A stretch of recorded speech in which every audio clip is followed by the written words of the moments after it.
The plating on this duck breast lacks the sophistication our hotel VIP guests expect, Amanda. We're serving the board of directors tonight, my executive chef said, dismissing my dish in front of hotel management. The general manager looked concerned, reconsidering his confidence in our culinary program. My chef, Marcus Johnson, smiled confidently and gestured toward my perfectly plated dry-aged duck with heirloom beets and port reduction. Let me explain the innovative technique I developed for this signature dish that has made our restaurant the flagship dining destination for the hotel. I stood at my station in our luxury Manhattan hotel kitchen, watching Marcus present culinary work that was unmistakably mine. The dry-aged duck technique was mine, developed through months of testing aging times and temperature controls to concentrate flavor while maintaining tenderness. The heirloom beet preparation was mine, roasting different varieties separately to showcase their distinct colors and earthy sweetness. The port reduction technique was mine, reducing wine with aromatics to create glossy sauce with concentrated flavor. Even the plating composition that balanced rustic ingredients with refined presentation came from my creative vision and years of fine dining experience. This was the 18th time in 16 months that Marcus had stolen credit for my culinary creations and positioned himself as the creative genius despite contributing almost nothing to actual menu development or cooking technique. I'd documented every instance meticulously, building comprehensive evidence. I'd gathered proof through dated recipe notebooks, kitchen staff testimony, supplier orders in my name, and private communications with food critics who knew I created the dishes Marcus claimed. Because what neither Marcus nor hotel management knew was that I'd already been offered the executive chef position at a competing luxury hotel after their culinary director had tasted my food and learned the truth about who actually created our acclaimed seasonal menus. I'd obtained written statements from line cooks and sous chefs confirming Marcus's systematic credit theft. I'd also consulted with hospitality industry attorneys who confirmed Marcus had violated his employment contract and professional ethics through fraudulent misrepresentation. In exactly 72 hours, I would resign during the hotel's annual VIP gala dinner, revealing publicly that Marcus had been claiming credit for my seasonal menus while I actually created every dish that earned our restaurant recognition. His reputation would collapse when hotel ownership learned he'd built his celebrity chef persona on stolen work. My new position would launch successfully with the culinary team and management who valued my actual talent. Before we witness how a talented sous chef whose menus were stolen used documentation and industry connections to expose her fraudulent executive chef while advancing to her own leadership position, I want to thank you for being part of this community. A community that believes culinary fraud deserves serious consequences. A community that understands stolen recipe credit should be exposed and punished. If you've had your menus stolen by executive chefs, if you've watched senior chefs claim credit for dishes you created, if you've been the invisible cook behind someone else's success while they collected awards and media recognition, this story will resonate deeply. Hit that subscribe button to join thousands who appreciate stories where documentation and determination overcome exploitation. Now let's step into the world of luxury hotel dining where a brilliant sous chef's recipes were systematically stolen by her executive chef. Where kitchen hierarchies enabled ongoing fraud. Where 16 months of careful preparation created the foundation for complete exposure and justice.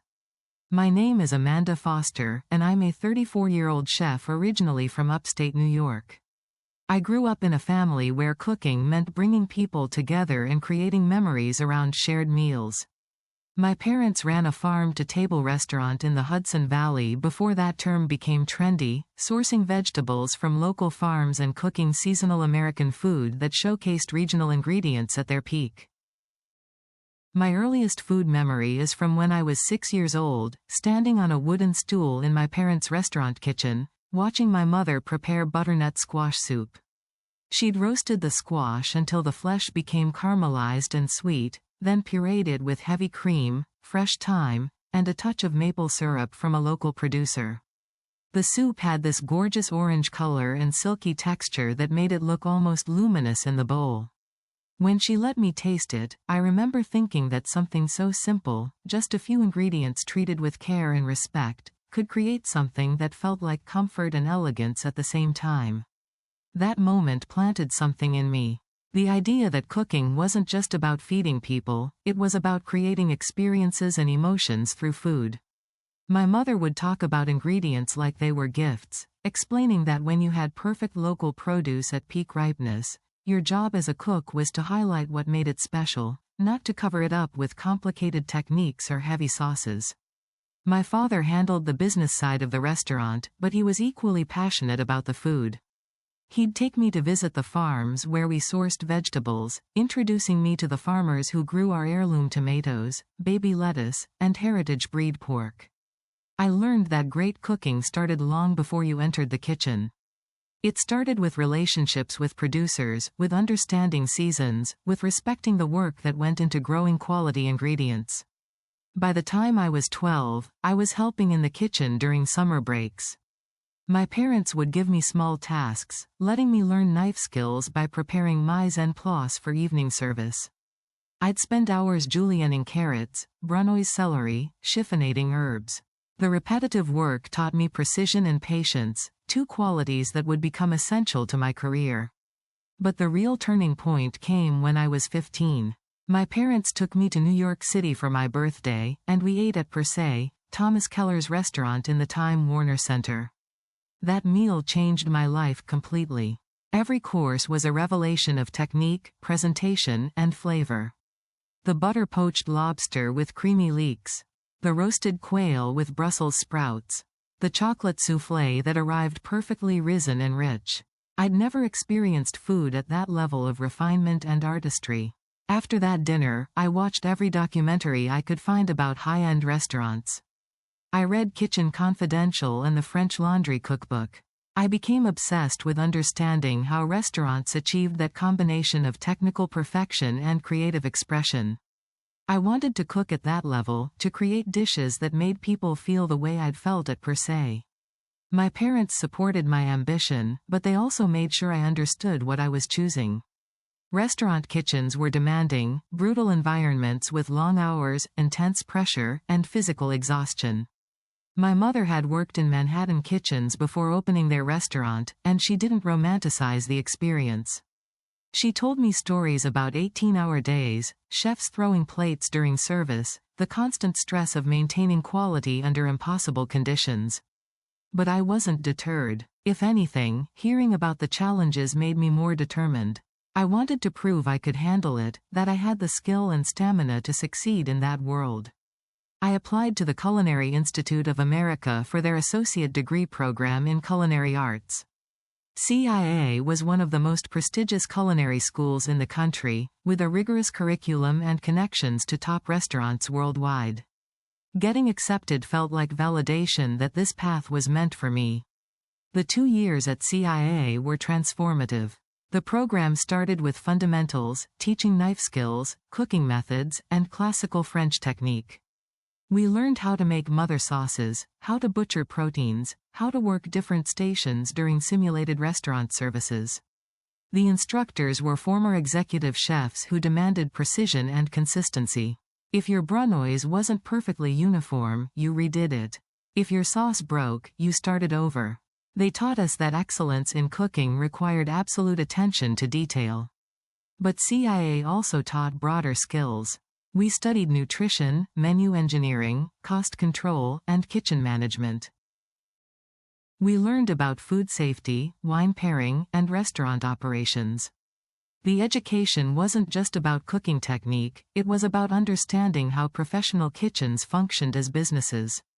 My favorite class was Advanced Contemporary Cuisine, where we learned modern techniques like sous vide, spherification, and foam preparation.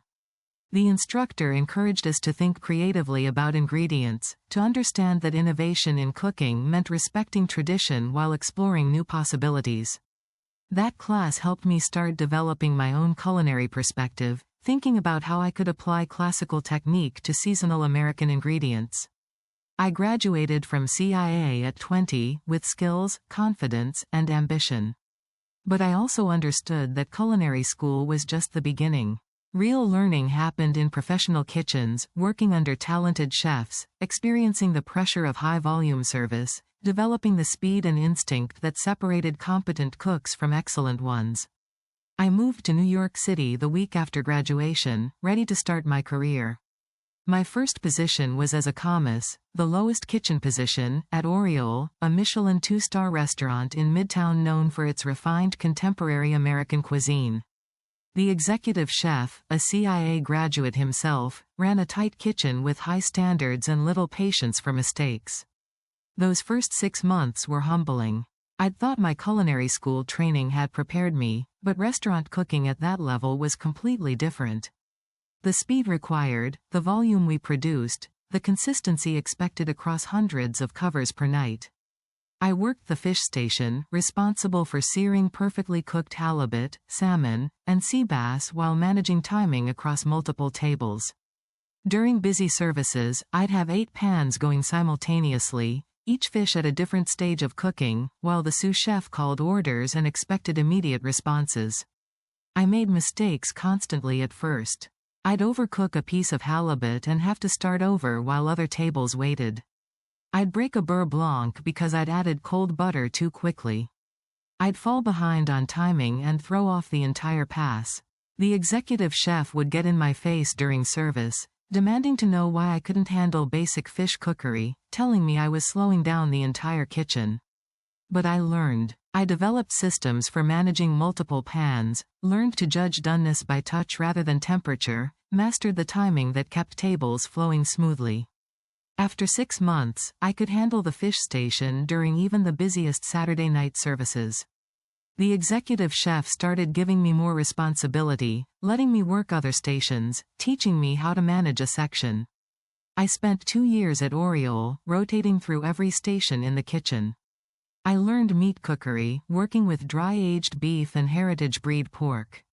I learned pastry fundamentals, making tarts and entremet. I learned garde-manger, preparing salads, terrines, and cold appetizers. Each station taught different skills, different timing, different techniques. But more importantly, I learned how a Michelin-level kitchen operated. The mise en place systems, the communication during service, the quality standards that had to be maintained. I learned what it meant to work in a brigade, where every cook had specific responsibilities and the team functioned as a coordinated unit. After Oriole, I moved to a modern American restaurant in Brooklyn called Rustic Root. The executive chef there was known for farm-to-table cuisine that showcased seasonal ingredients with refined technique. The menu changed constantly based on what was available from local farms, which meant cooks needed to adapt quickly and think creatively. I started as chef de partie, running the vegetable station.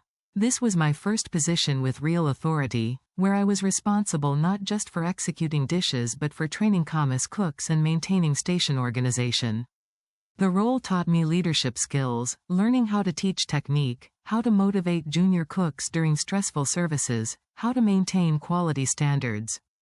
The executive chef at Rustic Root became an important mentor. Chef Elena was a brilliant cook who understood that great food came from respecting ingredients and applying technique with purpose, not showing off. She'd walk through the kitchen during prep, tasting everything, offering feedback that helped us understand not just what was wrong but why it was wrong and how to fix it. She taught me about menu development, explaining how she built dishes around a central ingredient, using supporting elements to highlight rather than overwhelm. She showed me her notebooks, filled with ideas, sketches, and recipe development notes. She explained that creative cooking meant constant testing, tasting, refining until a dish felt balanced and complete. Under Chef Elena's mentorship, I started developing my own dishes. She'd give me creative freedom to design specials, teaching me how to cost recipes, how to train line cooks on new preparations, how to adjust dishes based on feedback from service. My first creation was a roasted chicken dish with wild mushrooms, creamy polenta, and herb jus. It was simple conceptually, but every element was carefully developed. The chicken was brined overnight, then roasted until the skin became golden and crispy while the meat stayed juicy. The mushrooms were a mix of varieties sourced from a farm in Pennsylvania, each type prepared differently to showcase its unique qualities. The polenta was made with stone-ground cornmeal and finished with butter and Parmigiano Reggiano until it became almost impossibly creamy. The dish sold well and got positive mentions in reviews. More importantly, it taught me how satisfying it felt to create something from concept to execution, to see diners enjoying food that came from my creative vision and technical skill. I spent 3 years at Rustic Root, eventually becoming sous chef. In that role, I managed daily kitchen operations, developed seasonal menus with Chef Elena, and trained the entire brigade. I learned kitchen management, ordering and inventory systems, how to schedule staff and manage labor costs. The position prepared me for the next level of kitchen leadership. By 32, I developed a cooking style that felt distinctly mine. I created seasonal American cuisine that told stories about the Hudson Valley where I grew up, using local ingredients with modern technique and refined presentations. My signature dishes combined rustic elements like foraged mushrooms or heritage breed proteins with elegant plating and sophisticated sauces. The food honored my parents' farm-to-table philosophy while incorporating the precise technique I'd learned in Michelin kitchens. That's when I was recruited to be sous chef at the Riverside Hotel's flagship restaurant. The position represented a significant career advancement, offering the opportunity to work with substantial resources, develop elaborate tasting menus, and potentially advance to executive chef at a luxury property. The Riverside was a 5-star Manhattan hotel near the Hudson River, catering to wealthy guests, corporate events, and VIP clientele. Their restaurant, called River and Shore, had been underperforming, earning mediocre reviews and failing to attract diners beyond hotel guests. Hotel management wanted to reinvent the dining program, creating a destination restaurant that could compete with the city's best. They hired Marcus Johnson as executive chef to lead the reinvention. Marcus was 41, a charismatic chef with media connections and celebrity aspirations. He'd worked at several well-known restaurants but had never achieved real culinary recognition. He positioned himself as a visionary chef who understood modern American cuisine and luxury hospitality, which appealed to hotel management looking for someone who could handle both food and publicity. My interview with Marcus went well. He talked about his vision for River and Shore, describing seasonal tasting menus, local ingredient sourcing, and refined presentations.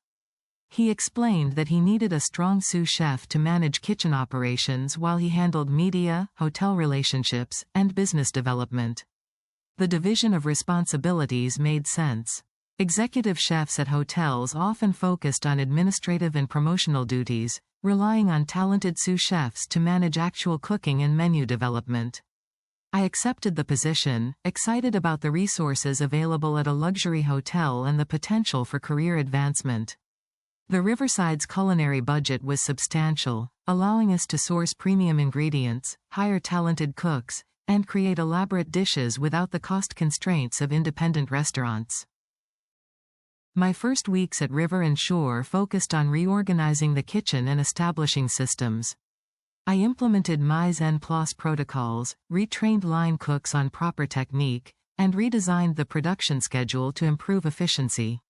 Marcus let me handle these operational details, focusing his attention on meetings with hotel management and media contacts. We launched our new seasonal menu in early spring. I'd developed the dishes, drawing inspiration from Hudson Valley ingredients at peak season. The menu included spring pea soup with mint oil and pea tendrils, house-made ricotta with ramps and crostini, day-boat scallops with asparagus and brown butter, dry-aged duck breast with spring vegetables and port reduction, and a rhubarb tart with vanilla bean ice cream. The food was refined and delicious, showcasing quality ingredients with careful technique. Every dish was built around seasonal produce, with supporting elements that enhanced rather than overwhelmed. The plating was elegant but not fussy, letting the ingredients remain recognizable while creating visual appeal. Our first reviews were excellent. New York Magazine praised the refined seasonal cuisine and called River and Shore a destination restaurant that hotel guests and Manhattan diners should seek out. The Times reviewer complimented the careful sourcing and technical execution, noting that the restaurant had elevated significantly beyond typical hotel dining. But in those early reviews and media interviews, something concerning started happening. Marcus consistently took credit for the menu development and culinary vision, never mentioning that I'd created the dishes. When food critics asked about his cooking philosophy, he'd describe concepts I'd shared with him about respecting seasonal ingredients and applying refined technique. When they asked about specific dishes, he'd explain preparations I'd developed as if they were his creations. Initially, I rationalized this dynamic. Executive chefs typically received public credit for restaurant menus, even when sous chefs did substantial creative work. It was part of kitchen hierarchy. As long as Marcus appreciated my contributions internally and supported my career advancement, public attribution seemed less important. But within months, Marcus's credit theft became more systematic and deliberate. He wasn't just accepting general attribution for our restaurant's success. He was actively claiming specific dishes as his personal creations, describing detailed recipe development processes that were entirely mine, presenting my culinary philosophy as his own thinking. The first incident that really bothered me happened 4 months after our menu launch. Food and Wine magazine was doing a feature on emerging hotel restaurants, and they wanted to profile River and Shore. The journalist spent an afternoon interviewing Marcus and photographing dishes. I'd created every dish they photographed, but Marcus presented them as his recipes without ever mentioning my involvement. When the article published, it described Marcus as the creative force behind River and Shore's success, praising his seasonal American cuisine and his refined approach to local ingredients. The piece included quotes where Marcus explained his cooking philosophy using exact phrases I'd used when describing my approach to seasonal menu development. Reading that article felt like being erased. My work, my recipes, my creative vision were all attributed to Marcus while I remained completely invisible. I tried talking to Marcus about it, suggesting that future media should acknowledge the collaborative nature of menu development, but he dismissed my concerns. He explained that media wanted a single narrative, a chef with a clear vision, and that complicating the story by discussing kitchen hierarchy would dilute the message. He assured me that he valued my contributions and that my work would be recognized when I advanced to executive chef positions. I wanted to believe him. The alternative, accepting that Marcus was deliberately stealing credit to build his own reputation while undermining mine, was difficult to confront. So I tried to focus on the work, telling myself that quality would eventually be recognized regardless of public attribution. But the credit theft escalated. The first major incident happened in early fall, when we launched our autumn menu. I'd developed a dish that I was particularly proud of, a preparation that combined Hudson Valley ingredients with techniques I'd refined over years of cooking. The dish featured dry-aged duck breast with heirloom beets, foraged chanterelle mushrooms, and port wine reduction.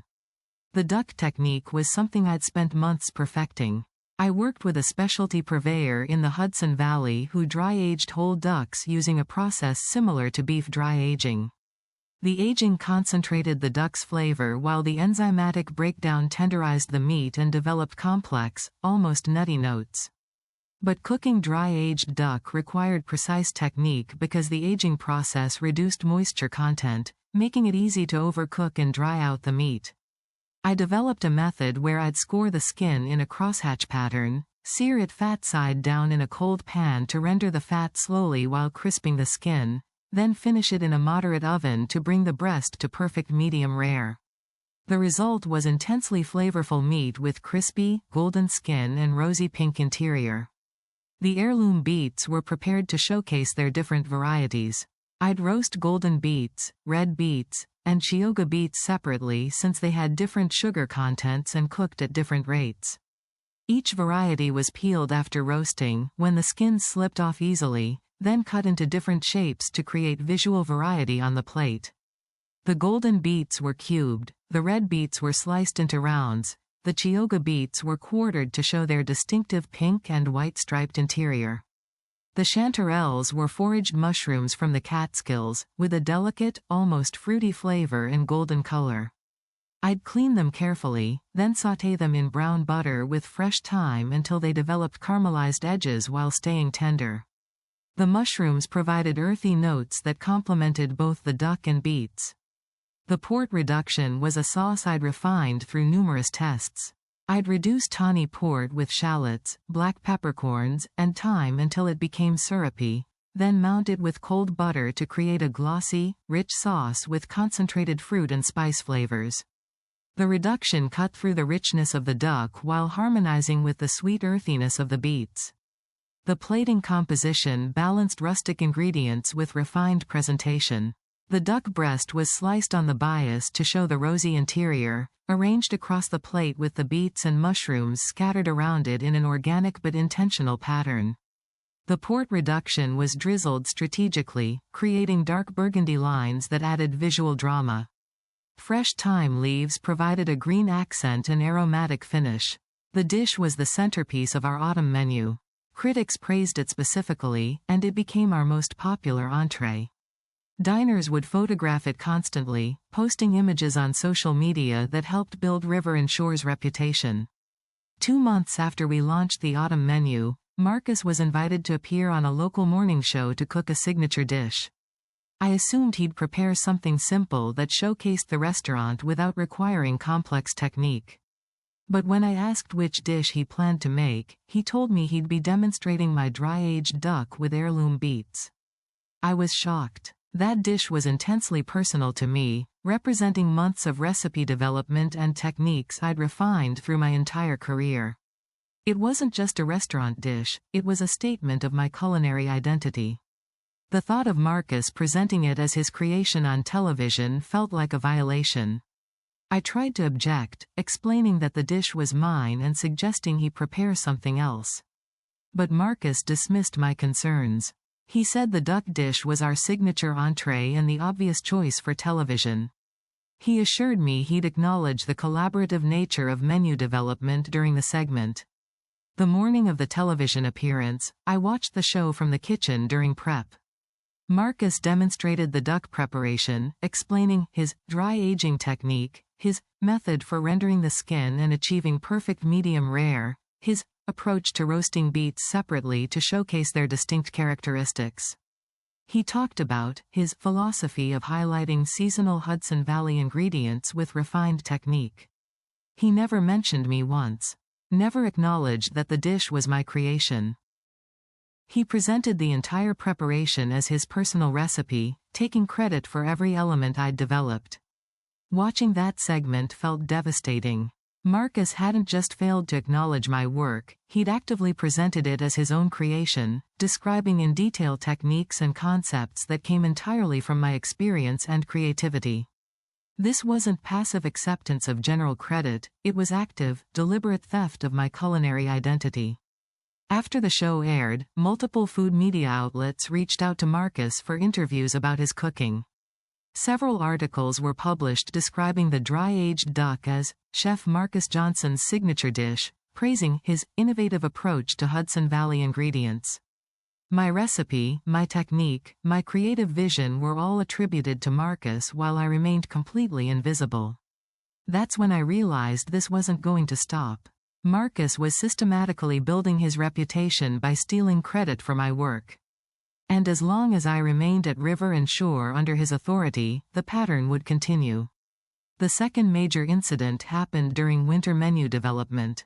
I'd created a dish featuring smoked Hudson River trout with dill oil, crispy potatoes, and crème fraîche. The trout preparation required smoking fresh-caught river trout at low temperature with applewood, creating delicate smoke flavor that enhanced rather than overwhelmed the fish's natural taste. The dill oil was made by blanching fresh dill, shocking it in ice water to preserve its bright green color, then blending it with neutral oil and straining through cheesecloth to create a vibrant herbal oil. The potatoes were thinly sliced on a mandolin and fried until crispy, creating delicate chips with golden color and satisfying crunch. The crème fraîche provided tangy richness that balanced the smoke and herbs. The dish was technically demanding and required specific timing, but the flavors were clean, fresh, and distinctly Hudson Valley. When we launched the winter menu, the smoked trout became another customer favorite, earning specific praise in reviews.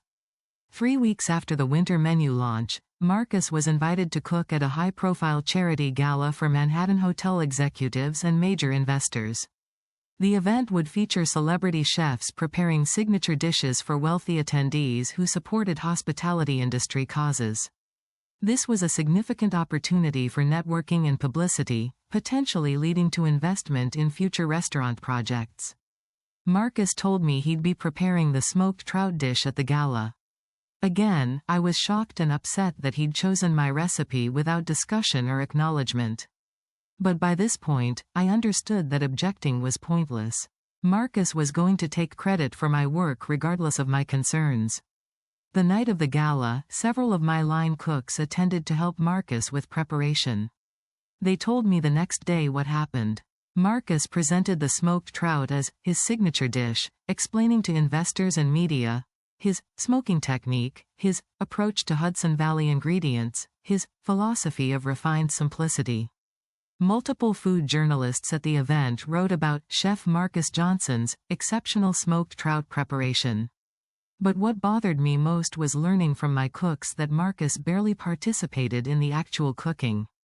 He'd had them prepare all the components, smoke the trout, make the dill oil, fry the potato chips, plate the dishes. Marcus mostly stood at the front of the demonstration kitchen, talking to investors and media while my team did the actual work. Then he took credit for everything, presenting the dish as his creation and accepting praise for technique and flavors that came entirely from my recipe development. This pattern, Marcus claiming credit for my dishes while contributing minimal effort to actual cooking, was becoming his standard approach. He was building a personal brand as a talented chef creating innovative seasonal cuisine, when in reality he was an administrator and publicist taking credit for work done by others. The third major incident involved a food critic visit from the New York Times. The Times was re-reviewing River and Shore for their annual restaurant guide, and their critic made a reservation under a fake name for an anonymous tasting. This was one of the most important reviews we could receive, potentially elevating our restaurant's reputation significantly. The night of the critic's visit, I prepared every dish personally, ensuring perfect execution. I sent out our complete tasting menu, including the dry-aged duck, smoked trout, and several other dishes I'd developed. The service went flawlessly, with each course timed perfectly and plated beautifully. Several weeks later, the review published. The critic gave us 3 stars, praising the refined seasonal cuisine, careful sourcing, and technical excellence. The review specifically mentioned the dry-aged duck and smoked trout as standout dishes demonstrating Chef Johnson's mastery of Hudson Valley ingredients and classical technique. The day the review published, Marcus called a kitchen meeting to celebrate. He thanked everyone for their hard work and dedication, taking credit for the restaurant's success and the positive review.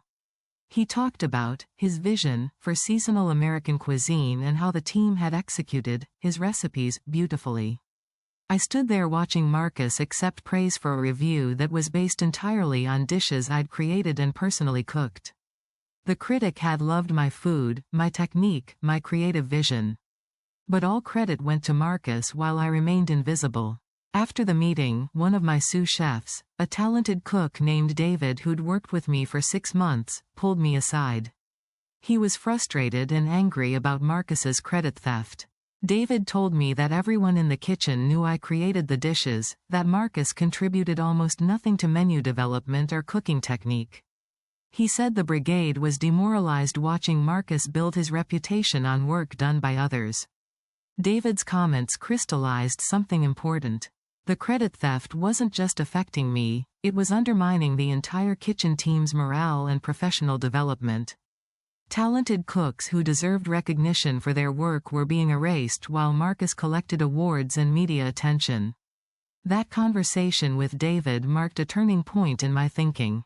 I realized I couldn't just tolerate this situation hoping for eventual recognition. Marcus wasn't going to suddenly start acknowledging my contributions. His entire career strategy depended on taking credit for others' work. If I wanted proper attribution for my culinary creativity, I needed to leave river and shore and establish my own reputation. But I also realized that leaving quietly wouldn't solve the broader problem. Marcus would continue stealing credit from whoever replaced me. He'd keep building his fraudulent reputation while talented cooks remained invisible. Someone needed to expose what he was doing, to document the truth and hold him accountable. That's when I decided not just to leave, but to systematically document Marcus's credit theft and reveal the truth publicly when I had enough evidence to prove the pattern beyond any doubt. The fourth incident occurred when a major food magazine, Eater, approached Marcus about writing a feature article discussing his approach to seasonal American cuisine. The piece would include a detailed interview and photos of signature dishes, potentially reaching millions of food enthusiasts and industry professionals. The journalist, a respected food writer named Sarah Chen, came to River and Shore for 2 days of interviews and photography. I assumed she'd want to talk to the entire culinary team, understanding that menu development in professional kitchens was collaborative work. But Marcus structured the interviews so that Sarah only spoke with him, presenting himself as the sole creative force behind our restaurant's cuisine. I overheard parts of their conversation from the kitchen. Marcus described his culinary philosophy, using phrases and concepts I'd shared with him about respecting ingredients and applying technique with purpose. He explained his approach to menu development, describing processes I'd taught him about building dishes around central ingredients and testing preparations until they felt balanced. He discussed his relationships with Hudson Valley farmers, when I was the person who'd established those connections and visited farms to source ingredients.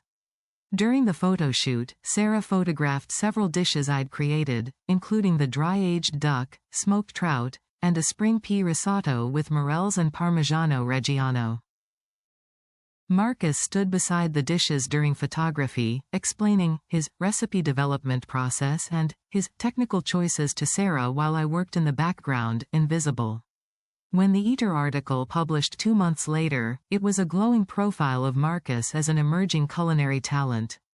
The piece described him as a chef, reimagining Hudson Valley cuisine with refined technique and creative vision. It included detailed descriptions of dishes I'd created, all attributed to Marcus as the creative source. The article featured quotes where Marcus explained culinary concepts I'd developed, presenting my ideas as his own thinking. One quote particularly bothered me. Sarah had asked Marcus about his cooking philosophy, and he'd responded, "Great cooking starts with great ingredients treated simply but expertly." When you have perfect seasonal produce at peak ripeness, your job isn't to cover it up with complicated techniques. Your job is to let it shine. Those were almost the exact words my mother had said to me as a child, the philosophy that had shaped my entire approach to cooking.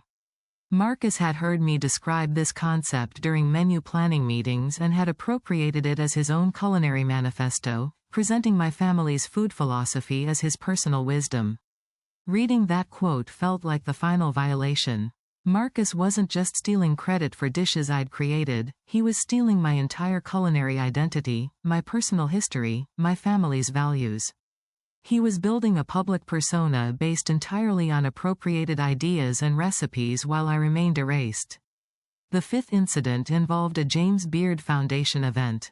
The foundation was hosting a fundraising dinner featuring notable New York chefs preparing signature dishes. Marcus was invited to participate, representing River and Shore. This was a prestigious opportunity that could elevate a chef's reputation significantly in the culinary community. Marcus chose to prepare my dry-aged duck dish at the event. By this point, I wasn't surprised or even particularly upset. I'd accepted that Marcus was going to continue stealing credit as long as I remained at River and Shore. But what happened at the James Beard event crystallized how systematic and deliberate his fraud had become. One of my line cooks who helped Marcus prepare for the event told me everything afterward. Marcus had shown up with all the components I'd prepared at the restaurant, the dry-aged duck I'd sourced and butchered, the heirloom beets I'd selected and roasted, the port reduction I'd made, even the plating design I'd sketched. He'd contributed virtually nothing to the actual preparation. During the event, Marcus presented the dish as his signature creation, explaining to James Beard Foundation attendees and food media his dry aging process, his beet preparation technique, his approach to Hudson Valley ingredients. Several culinary journalists wrote about Chef Johnson's exceptional duck preparation after the event. But according to my cook, several chefs at the event, people who'd worked in top New York kitchens and understood cooking technique deeply, started asking Marcus detailed questions about the dry aging process, the specific temperature and humidity levels, the aging duration, the preparation adjustments required for dry-aged proteins. Marcus struggled to answer coherently because he didn't actually understand the technique. He'd never dry-aged a duck himself, never tested different aging durations, never developed the cooking method. He was presenting knowledge he didn't possess. My cook said the other chefs seemed skeptical but didn't challenge Marcus directly. But their questions revealed something important. People in the industry could tell when someone was claiming credit for work they didn't actually do. Marcus's fraud was becoming obvious to professionals who understood culinary technique at a high level. The sixth incident, which finally pushed me to take action, happened during a visit from a Michelin guide inspector. Michelin was considering River and Shore for a star, a recognition that would dramatically elevate our restaurant's prestige and establish our reputation among the world's best. The inspection process was anonymous, but we'd heard through industry connections that an inspector had made reservations for our autumn tasting menu. The entire kitchen prepared obsessively, ensuring every element met the absolute highest standards. I worked that service personally, preparing every dish with intense focus. The inspector ordered our full tasting menu, including all the dishes I'd created: spring pea soup, smoked trout, dry-aged duck, autumn squash risotto, apple tart. Every course was executed perfectly, with precise technique, beautiful plating, and exceptional ingredients. Several weeks later, we received notification that River and Shore had been awarded 1 Michelin star. This was a huge accomplishment, validating that our food met international standards of excellence. The Michelin Guide description praised Chef Johnson's refined seasonal American cuisine and masterful technique with Hudson Valley ingredients. The day we received the Michelin star, Marcus held a press conference at the hotel. Media outlets from across New York attended. Marcus gave an elaborate speech about his vision for River and Shore, his commitment to seasonal ingredients, his dedication to culinary excellence. He thanked the hotel management, the front-of-house team, and the kitchen staff for executing his recipes. I stood in the back of the room during the press conference, watching Marcus accept recognition for achieving a Michelin star based entirely on my cooking and my recipes. The star was awarded because a Michelin inspector had tasted my food, prepared with my technique, plated according to my vision. But all credit went to Marcus.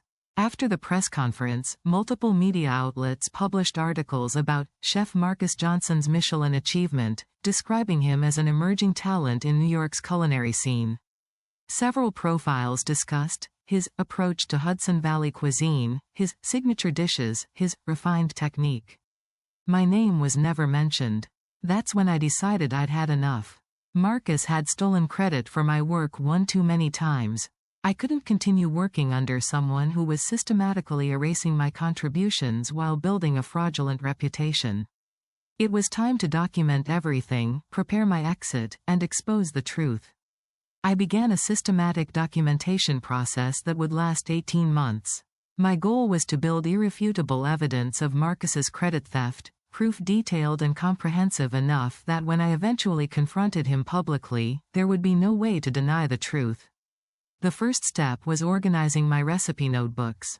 I'd maintained detailed journals throughout my career, documenting every dish I developed with dated entries, ingredient notes, technique descriptions, and refinement process. These notebooks were essentially a complete record of my culinary evolution, showing exactly when and how I'd created each recipe. For the dishes Marcus had stolen credit for, I had extensive documentation. The dry-aged duck entry included my initial tests with different aging durations, notes about temperature and humidity controls, cooking method experiments, sauce development iterations.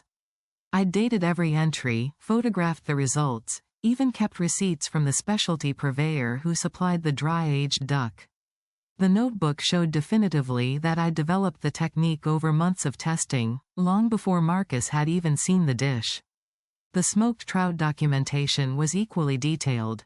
I had notes about different wood types for smoking, temperature experiments, timing tests, dill oil refinement, plating evolution. Each test was dated and photographed, creating an undeniable timeline of recipe development. I had similar documentation for every dish Marcus had claimed. The spring pea soup with mint oil. The autumn squash risotto with brown butter and sage. The apple tart with cider caramel. Each recipe had detailed development notes proving I'd created the preparation. The second step was gathering supplier documentation. I'd established relationships with Hudson Valley farmers, specialty purveyors, and artisan producers. All my ingredient orders were documented with purchase orders, invoices, and email communications showing that I personally sourced products and developed supplier relationships. I collected emails between myself and the dry-aged duck purveyor discussing aging specifications and delivery schedules.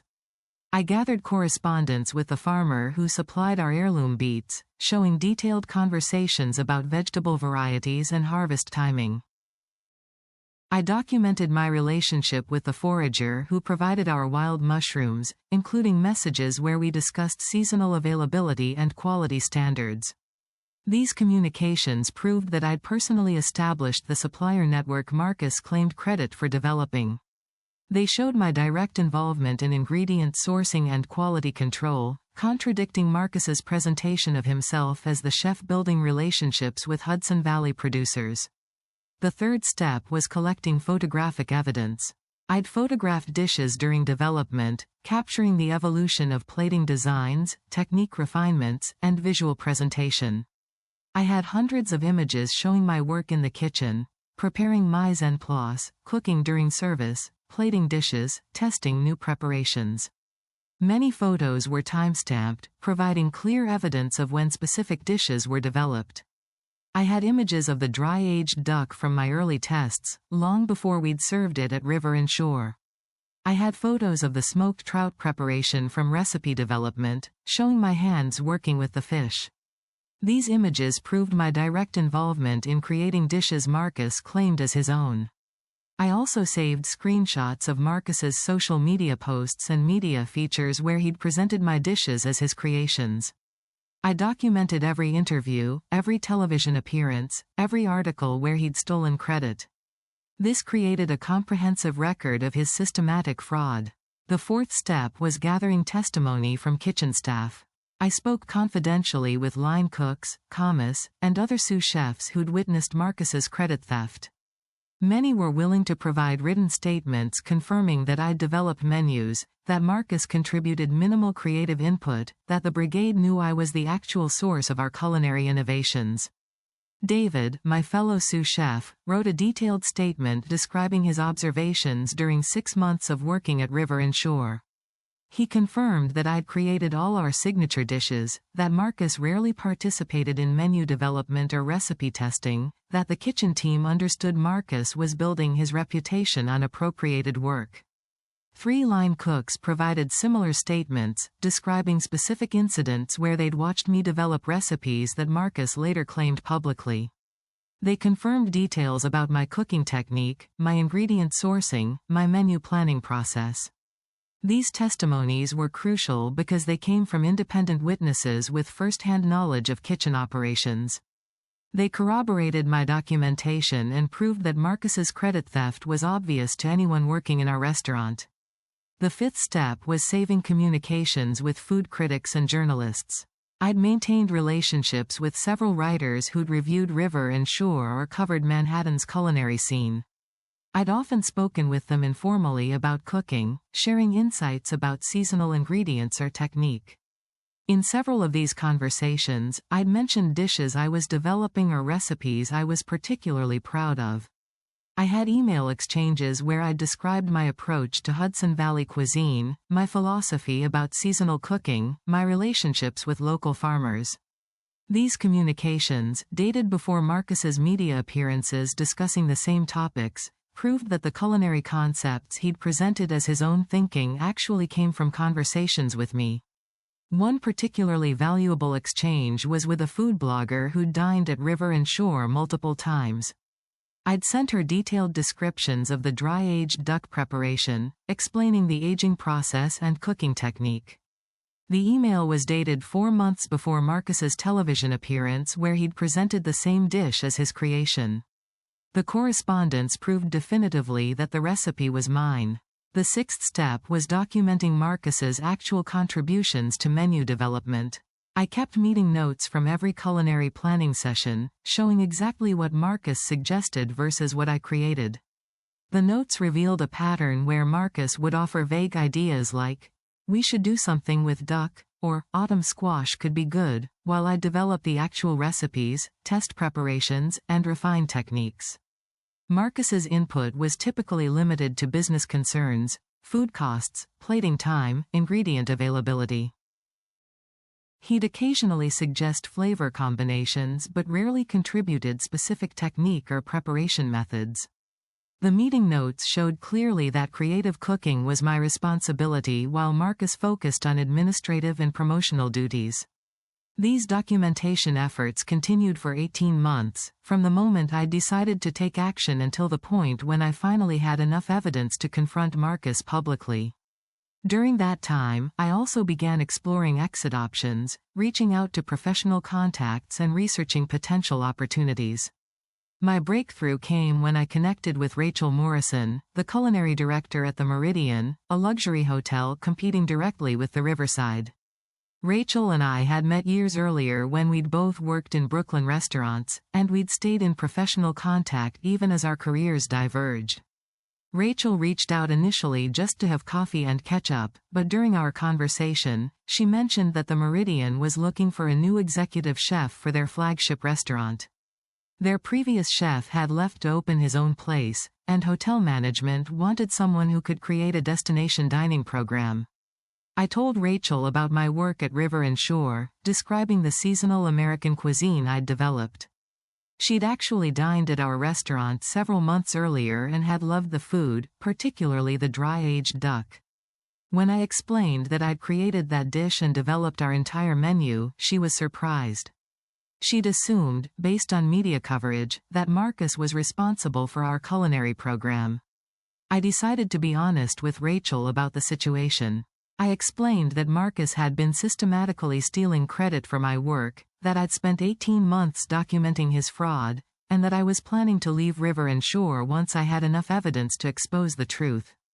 I told her I'd developed all our signature dishes, that Marcus contributed minimal creative input, and that multiple kitchen staff could confirm my claims.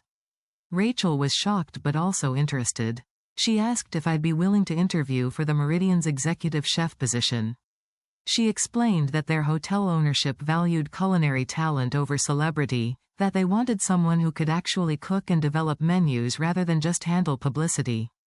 She suggested that if I could prove my culinary abilities, they'd be very interested in hiring me. Over the following weeks, I met with Rachel and the Meridian's general manager multiple times. I shared my recipe notebooks, showing them the detailed development process for every dish I'd created at River and Shore. I cooked for them privately, preparing my signature dishes so they could taste my work directly. I introduced them to some of my Hudson Valley suppliers, proving that I'd personally established those relationships. The Meridian's team was impressed. They could see that I was a talented chef with a clear culinary vision and proven ability to create exceptional food. They offered me the executive chef position with full creative control over their restaurant, a substantial salary increase, and the ability to bring my kitchen team with me.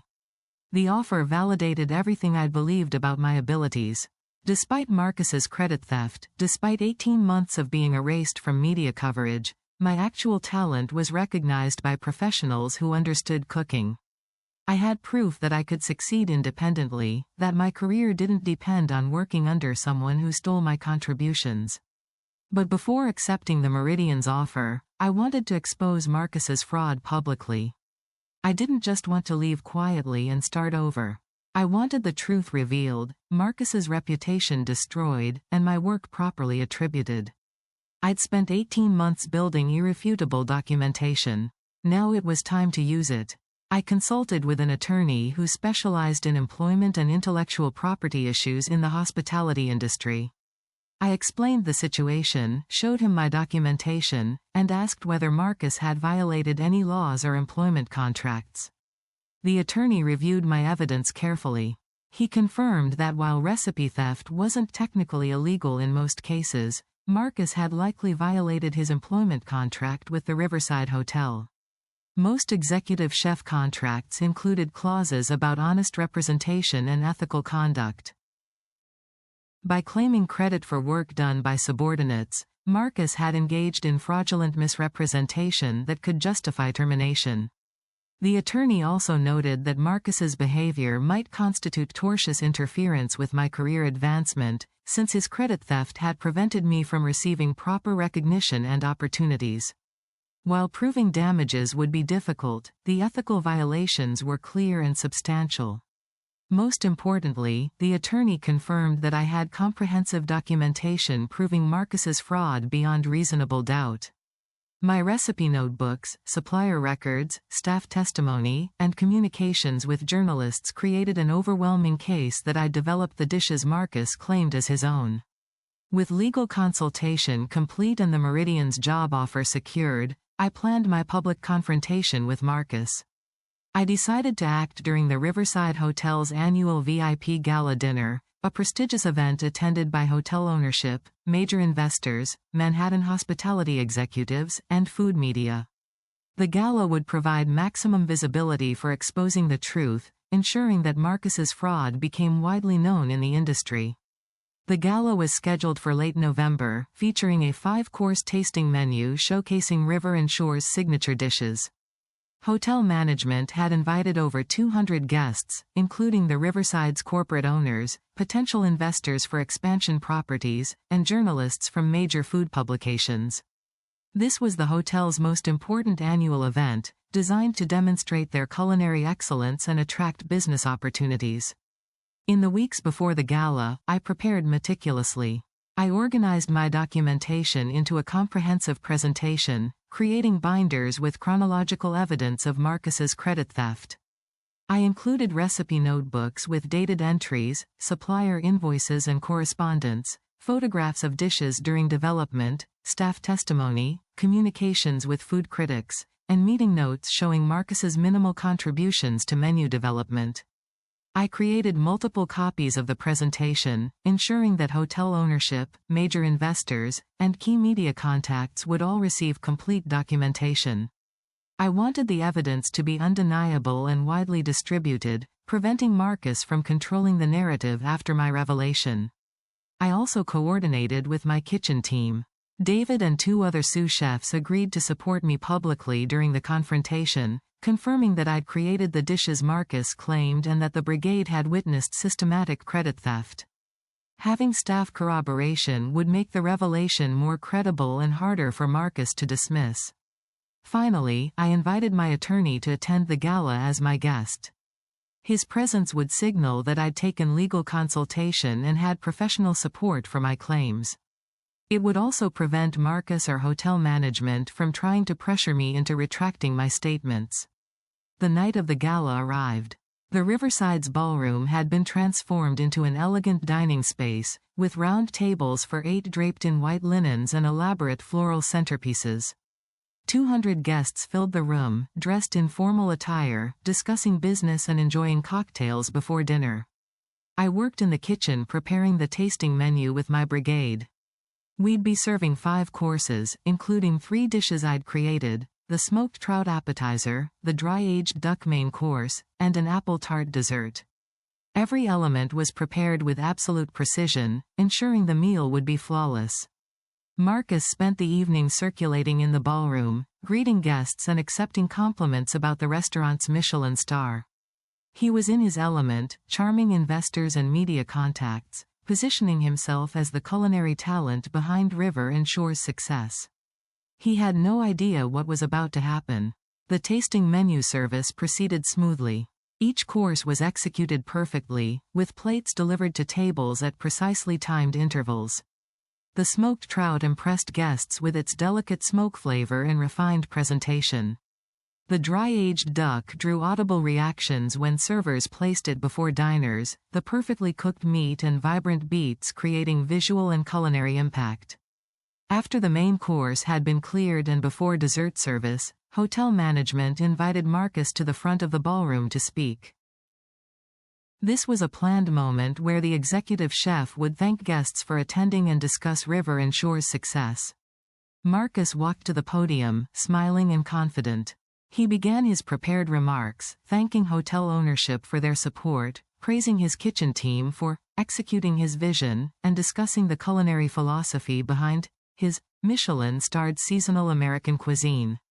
I stood at the kitchen entrance with David and 2 other sous chefs, waiting for the right moment. When Marcus started describing his approach to Hudson Valley ingredients, using phrases I'd taught him about respecting seasonal quality, I walked into the ballroom carrying a binder of documentation. I approached the podium calmly but purposefully. Marcus saw me coming and paused mid-sentence, looking confused and slightly annoyed. The ballroom fell silent as 200 guests watched me walk forward. "I'm sorry to interrupt," I said clearly, my voice steady despite my racing heartbeat. "But there's something everyone here needs to know about Chef Johnson and River and Shore's culinary program." Marcus's confident expression shifted to alarm. "Amanda, this isn't the appropriate time," he said, trying to maintain control. "We can discuss any concerns privately after the event." "No," I replied. "This needs to be said publicly because the fraud has been public. For 18 months, you've been claiming credit for dishes I created, presenting my recipes as your own work, building your reputation on stolen culinary contributions. And I have comprehensive documentation proving everything." The ballroom erupted in shocked murmurs. Hotel management looked alarmed. Media contacts pulled out phones to record. Marcus's face went pale. "That's an outrageous accusation," Marcus said, his voice rising. "I'm the executive chef of this restaurant. The menus are my responsibility." "Responsibility isn't the same as creation," I said. "You claimed you developed the dry-aged duck dish everyone just ate. But I have dated recipe notebooks showing I created that preparation 18 months ago, long before you'd even seen it. I have supplier invoices proving I personally sourced the dry-aged duck from a Hudson Valley purveyor.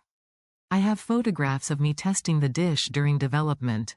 I have testimony from multiple kitchen staff confirming I created the recipe." I opened the binder, showing the first page of documentation to the audience. "This is my recipe notebook entry for the dry-aged duck, dated 14 months ago. It shows my initial tests with aging duration, cooking temperature, sauce development. Every detail of the dish you presented on television, the dish you've been calling your signature creation, is documented here in my handwriting with dates proving I developed it." Marcus tried to interrupt, but I continued. "The smoked trout appetizer you all ate tonight? I created that. I have documentation showing I developed the smoking technique, tested the dill oil recipe, established the relationship with the Hudson Valley trout supplier. The spring pea soup you praised in interviews? Mine. The autumn squash risotto that earned positive reviews? Mine. The apple tart you'll be served for dessert? Also mine." David stepped forward from the kitchen entrance. "I'm David Chen, sous chef at River and Shore. I've worked here for 8 months, and I can confirm everything Amanda is saying. She creates all our dishes. Chef Johnson contributes minimal input to menu development. The entire kitchen brigade knows Amanda is the real culinary talent behind our restaurant's success." 2 more sous chefs stepped forward, echoing David's statement. The corroboration from multiple staff members made the revelation credible and devastating. Marcus looked panicked now, realizing he couldn't simply dismiss my claims as a disgruntled employee complaint. "This is completely inappropriate," he said, his voice shaking. "You're misrepresenting our collaborative process. Of course, a sous chef contributes to menu development, but the executive chef provides vision and direction. Show everyone your recipe notebooks then, I said calmly. If you develop these dishes, you must have development notes, testing records, refinement documentation. Show the guests your creative process. Marcus stammered, unable to respond. He didn't have recipe notebooks because he hadn't created the dishes. He'd simply appropriated my work and presented it as his own.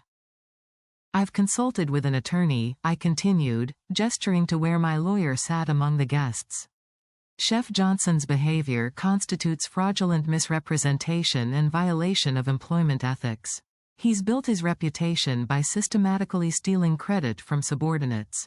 I turned to address hotel management directly. The Michelin star River and Shore received was awarded based on food I created and personally cooked. The positive reviews praising Chef Johnson's cuisine were reviews of my recipes, my technique, my creative vision. The James Beard Foundation event where Chef Johnson presented a signature dish? That was my dry-aged duck preparation, with components I'd made, while Chef Johnson took credit for work he didn't do. Hotel ownership looked shocked and angry. The general manager was conferring urgently with other executives. Media contacts were filming and taking notes frantically. I've accepted a position as executive chef at the Meridian Hotel, I announced. I'll be leaving River and Shore effective immediately, and I'm bringing my kitchen team with me. We'll be creating a dining program properly attributed to the people who actually do the work. Marcus tried one last defense. You're violating your employment contract by taking staff to a competitor, he said desperately. My attorney has reviewed my contract, I replied. There's no non-compete clause preventing me from working at another hotel. And the staff members joining me are making their own professional choices. They're tired of watching you build a career on stolen work. I turned back to the guests.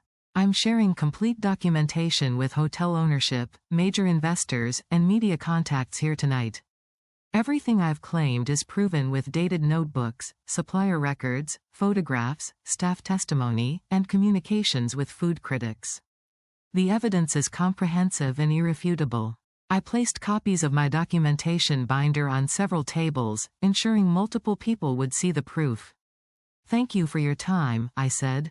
I apologize for disrupting the gala, but this truth needed to be revealed publicly because the fraud has been public. I walked back toward the kitchen, followed by David and the other sous chefs who'd supported me. The ballroom erupted in loud conversation as guests discussed what they'd just witnessed. Behind me, I heard Marcus trying to regain control, claiming I was lying, insisting the accusations were false. But his protests sounded hollow and desperate.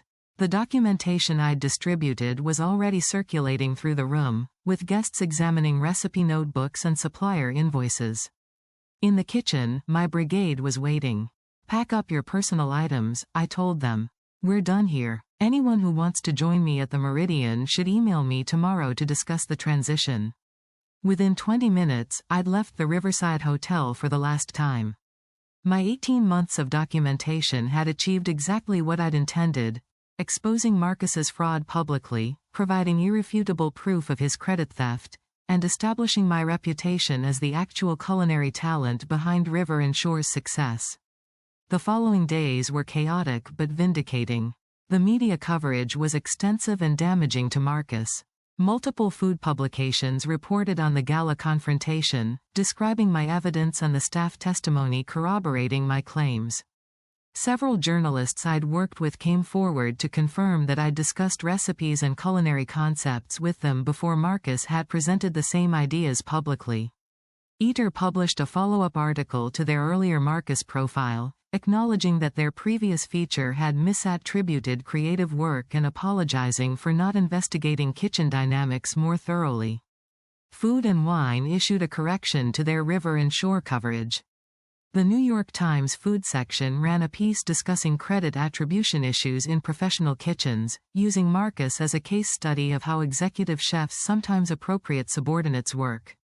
The Riverside Hotel fired Marcus within a week. Hotel ownership reviewed my documentation and concluded that Marcus had violated his employment contract through fraudulent misrepresentation and ethical breaches. They issued a public statement acknowledging that their former executive chef had misrepresented the creative process behind River and Shore's cuisine. The hotel offered me Marcus's former position, proposing that I return as executive chef with full creative control and substantial compensation. But I declined. I'd already committed to the Meridian, and more importantly, I didn't want to work for an organization that had enabled Marcus's fraud for 18 months without noticing the truth. I started at the Meridian 2 weeks after the gala confrontation. Rachel Morrison and hotel management gave me complete authority over their flagship restaurant, which we renamed Harvest and Hearth. I brought 6 members of my former brigade with me, including David and the sous chefs who'd supported me during the confrontation. We launched Harvest and Hearth with a seasonal American menu showcasing my culinary style. Hudson Valley ingredients prepared with refined technique and elegant presentations. The dishes included updated versions of recipes I'd developed at River and Shore, now properly attributed to me, along with new creations designed specifically for our restaurant. The reception was outstanding. Critics praised Harvest and Hearth's seasonal cuisine and recognized me as the creative force behind the menu. The New York Times review specifically noted that Chef Amanda Foster, previously overshadowed at her last position, demonstrates exceptional talent creating refined American cuisine that honors ingredient quality and classical technique.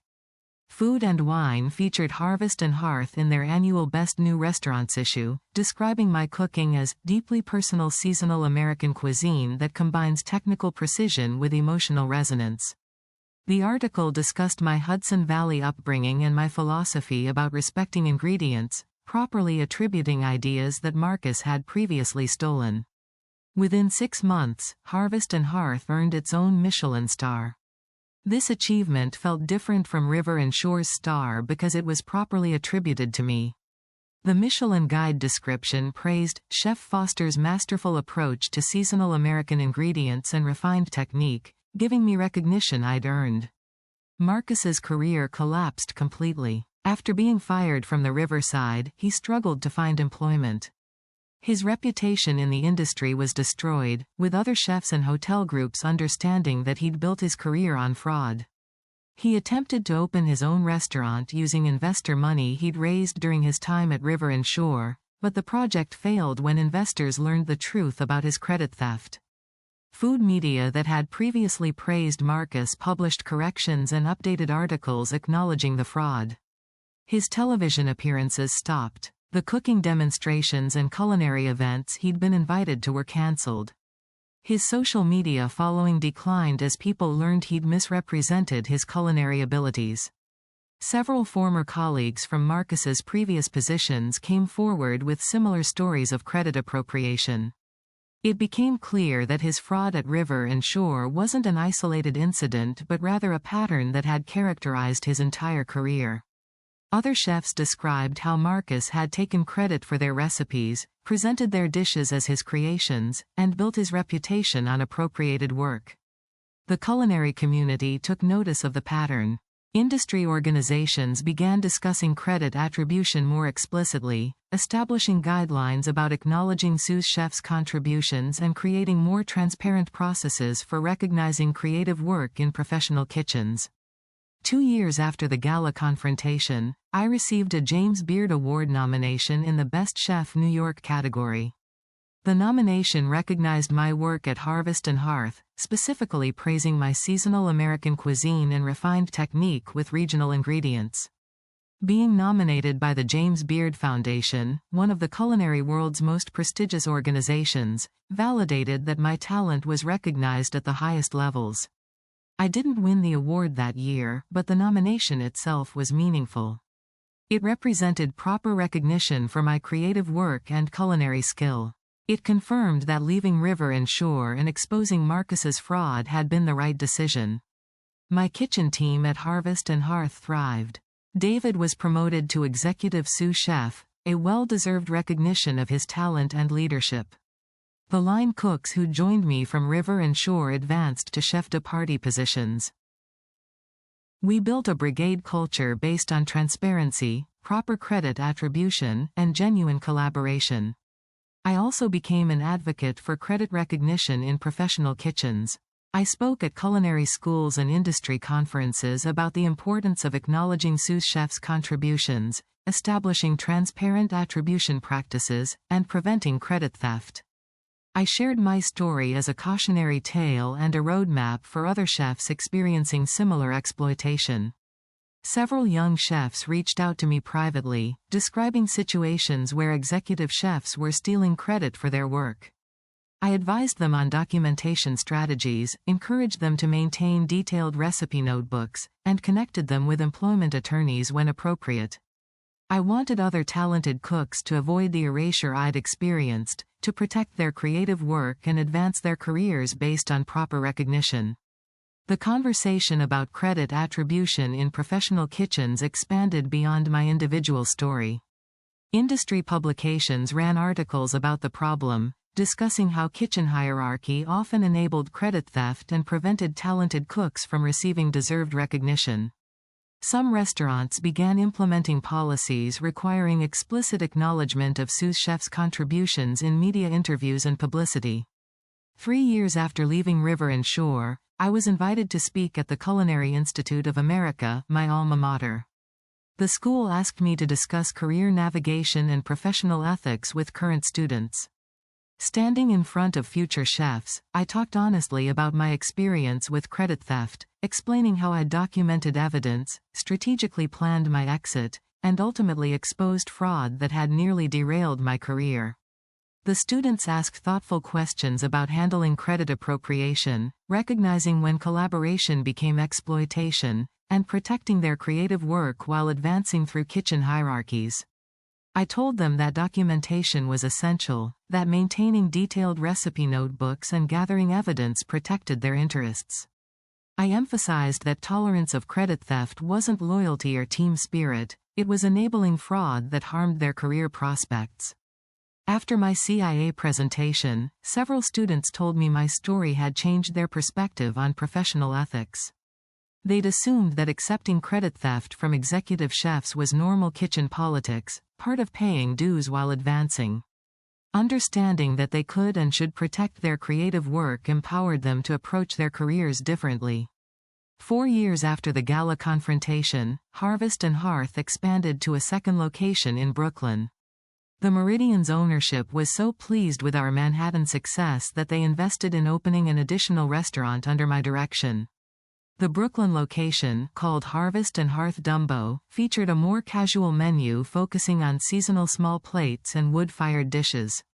Having 2 restaurants under my creative direction represented professional success I'd never imagined while being erased at River and Shore. I was building a culinary brand properly attributed to my work, developing multiple menus, training talented cooks who would credit my mentorship. The expansion proved that my career hadn't needed Marcus's fraudulent publicity. My actual talent, once properly recognized, was sufficient to achieve success. 5 years after exposing Marcus's fraud, I was awarded the James Beard Award for Best Chef New York. The recognition came for my work across both Harvest and Hearth locations, acknowledging my refined approach to seasonal American cuisine and my influence on the Hudson Valley farm-to-table movement. Winning the award felt like the ultimate vindication. Despite 18 months of being erased, despite having my recipes and culinary identity stolen, I'd achieved recognition from the culinary world's most prestigious institution. During my acceptance speech at the James Beard Awards ceremony, I thanked my kitchen teams, the Meridian's ownership, and the Hudson Valley farmers and producers who supplied our ingredients. But I also addressed credit attribution directly.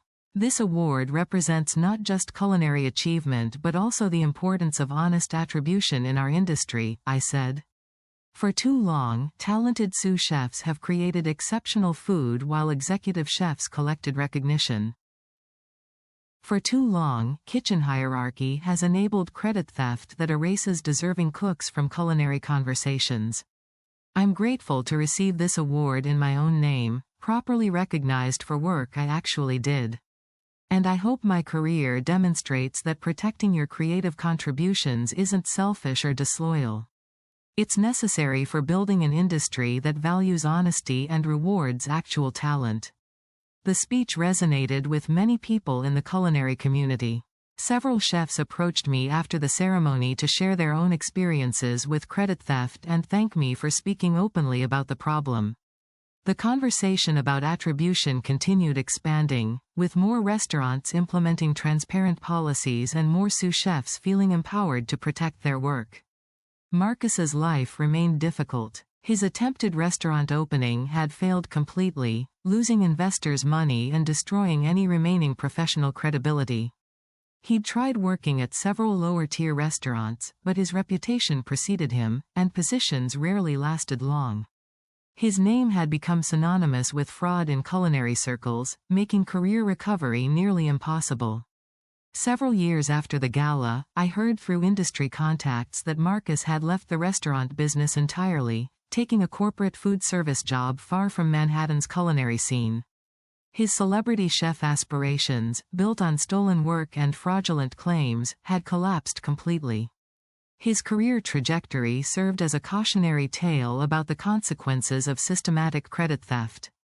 I never felt particularly vindictive about Marcus's downfall. I hadn't exposed his fraud out of malice or revenge fantasies. I'd done it because the truth mattered, because talented cooks deserved proper recognition, because systematic credit theft shouldn't be tolerated. Marcus destroyed his own career through dishonesty. I simply provided evidence of what he'd been doing. Looking back on everything that happened, I'm grateful for how events unfolded. Being erased at River and Shore was painful and frustrating, but the experience taught me important lessons about protecting my creative work, documenting evidence, and standing up for proper attribution. The 18 months of systematic documentation, while emotionally exhausting, created the foundation for exposing fraud and establishing my reputation. Most importantly, the experience showed me that talent ultimately gets recognized when given proper opportunity. Despite Marcus's credit theft, despite 18 months of being invisible in media coverage, my cooking was good enough to succeed independently. The Meridian's offer, Harvest and Hearth's success, the Michelin star, the James Beard Award, all of that happened because my work was legitimately excellent, not because I had someone else promoting fraudulent claims. Today, I run 2 acclaimed restaurants properly attributed to my creative vision. I've trained dozens of talented cooks who credit my mentorship honestly. I've advocated for transparent attribution practices that benefit sous chefs throughout the industry. I've achieved professional success built on work I actually did, protected by documentation and supported by people who knew the truth. My parents' farm-to-table restaurant in the Hudson Valley recently celebrated its 30th anniversary. During the celebration dinner, my mother gave a toast where she talked about watching me grow from a child standing on a stool in their kitchen to an award-winning chef running my own restaurants. She said she was proud not just of my culinary achievements but of how I'd handled adversity with integrity. "You could have stayed at River and Shore and tolerated the credit theft," she said. "You could have accepted being invisible as the price of working at a prestigious hotel. But instead you stood up for the truth, protected your creative work, and built a career on honest recognition. That takes more courage than cooking talent." Her words captured something important about my journey. The cooking skills I'd developed mattered, but so did the decision to protect my work and expose fraud. Both were necessary for achieving the career I have today. That's what happens when systematic recipe theft meets someone skilled enough to succeed independently and determined enough to expose the truth. Marcus Johnson destroyed his career through dishonesty, building a reputation on work he didn't do and facing consequences when evidence revealed his fraud. I built my career on menus I actually created, recipes I developed through years of training and testing, protected by comprehensive documentation and supported by those who knew the truth. The James Beard Award sits in my office at Harvest and Hearth, a constant reminder that talent gets recognized when given honest opportunity. The documentation binders from my 18 months of evidence gathering are stored in my attorney's office, preserved as proof that standing up for truth and protecting creative work can overcome even systematic fraud. And every day, when I walk into my kitchen and see the brigade preparing dishes I created, properly attributed to my vision and technique, I'm reminded that the hardest parts of my journey, the 18 months of being erased, the difficult decision to confront Marcus publicly, the risk of exposing fraud, were all worth it for the career I have now. A career built on work I actually did. Recipes that are honestly mine. Recognition properly earned. Revenge.